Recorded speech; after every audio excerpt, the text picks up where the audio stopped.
Shalom, Bapak Ibu Saudara-saudaraku sidang jemaat sekalian yang dikasih dalam Tuhan Yesus Kristus.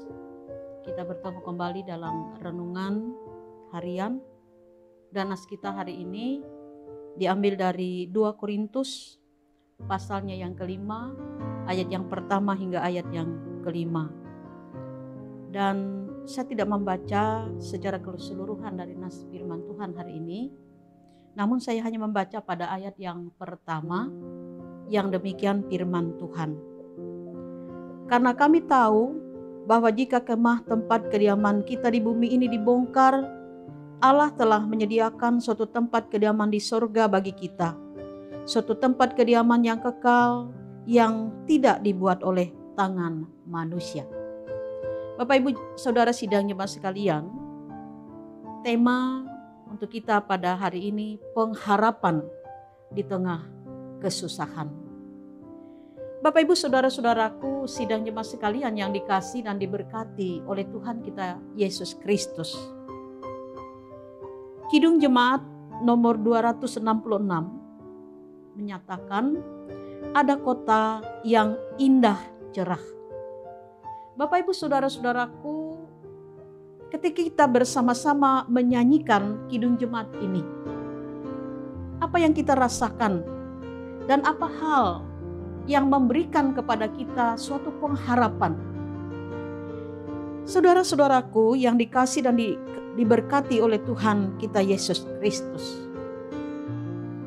ada kota yang indah cerah memberikan pengharapan kepada kita bahwa orang yang percaya, yang taat dan setia, hidup di dalam iman kepada Tuhan, maka pengharapannya tidak akan pernah sia-sia. Saudara-saudara di dalam Tuhan Yesus Kristus, sebelum kembali ke dalam kemuliaan Bapa di surga, Tuhan Yesus menyampaikan kepada para murid-muridnya, Ia mengatakan, di rumah Bapakku banyak tempat tinggal. Jika tidak demikian, tentu aku akan mengatakannya kepadamu.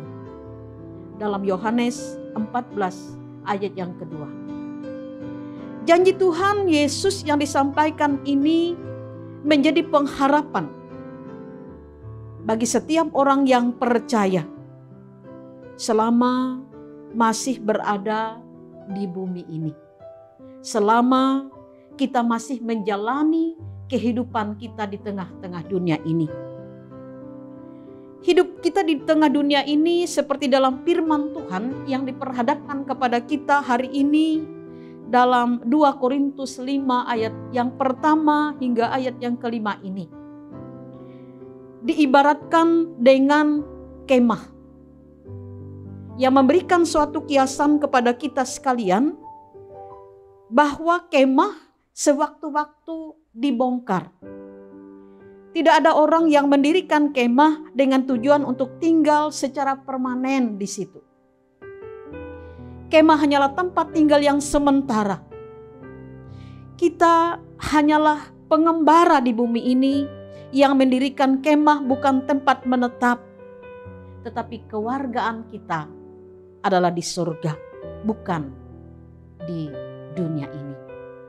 Kita dapat membaca dalam Ibrani 13 ayat yang ke-14 menyatakan kepada kita. Bapak Ibu Saudara-saudaraku sidang jemaat sekalian yang dikasih dan diberkati oleh Tuhan kita Yesus Kristus. Meskipun di dalam kita menjalani kehidupan kita di tengah-tengah dunia ini, kadang kita mengalami penderitaan, kadang kita mengalami kesusahan, karena kita masih mengenakan tubuh yang lama selama kita di dunia ini.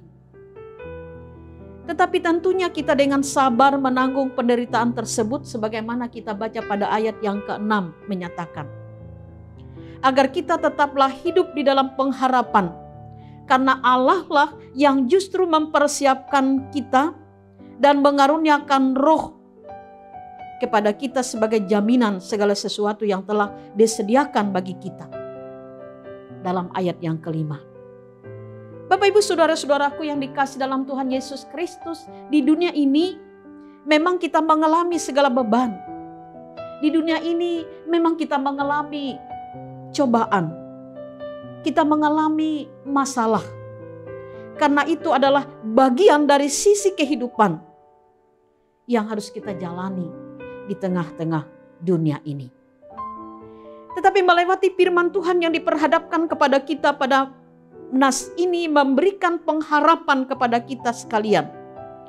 Bahwa apapun yang kita alami di tengah dunia ini, dalam penderitaan sekalipun, Allah menyediakan kemuliaan. Artinya bahwa kesusahan yang kita alami akan digantikan oleh Allah dalam kemuliaan dan sukacita.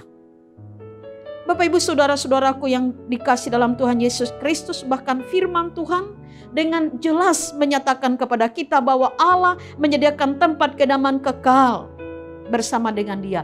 Tempat yang tidak dibuat oleh tangan manusia, puji Tuhan. Ini sungguh memberikan kepada kita suatu pengharapan. Oleh karena itu kiranya janji Allah ini menggugah kita. Menggugah kita untuk menjalani kehidupan dengan tabah. Menjalani kehidupan dengan penuh rasa syukur. Menjalani kehidupan dengan prioritas yang benar. Sebagaimana sikap Paulus. Paulus tabah menjalani segala hal yang terjadi. Dan itu dilakukannya bukan tanpa dasar. Tetapi dasarnya adalah karena imannya yang utuh, imannya yang kuat, itulah yang menjadikannya mampu melewati semuanya. Roh Kuduslah yang membimbingnya dan menolongnya. Demikian juga kita.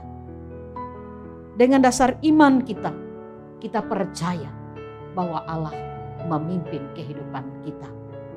Sebagaimana sebuah kidung pujian menyatakan, kau rangkai air mata menjadi permata. Tuhan memberkati. Amin. Kita bersatu di dalam doa. Tuhan Allah Bapa di surga, kami mengucap syukur kepadamu. Di mana saat ini kami dikuatkan melewati firman-Mu. Meski kami menyadari bahwa dalam kami menjalani kehidupan kami ada banyak hal yang terjadi. Suka maupun duka, kesusahan menimpa kehidupan kami. Tetapi kami menyadari sisi kehidupan yang terjadi, yang kami alami. Kami percaya Tuhan selalu setia menyertai kami. Bahkan Roh Kudus yang memimpin kehidupan kami, yang menjadikan kami tidak mampu, tetapi dengan pertolongan Roh Kudus yang menguatkan kami mampu menjalani hari-hari kami. Demikian pula Tuhan melewati firman-Mu memberikan keyakinan kepada kami bahwa iman dan pengharapan kami kepada Tuhan tidak akan pernah sia-sia. Tetapi Tuhan, Engkau menyatakan kemuliaan bagi setiap orang yang berharap kepadamu. Karena itu Tuhan, kami menyerahkan seluruh keberadaan kehidupan kami kepada Tuhan. Saat ini ya Tuhan, di mana di tengah-tengah kehidupan kami ya Tuhan, kami menghadapi berbagai hal, bahkan kami masih mengalami masa-masa sulit oleh pandemi COVID-19 ini. Namun kami percaya Tuhan, Engkau yang menguatkan kami sehingga dengan keteguhan iman kami memberikan semangat bagi kami untuk terus menjalani hari-hari kami karena kasih Tuhan, karena pemeliharaan Tuhan dalam kehidupan kami.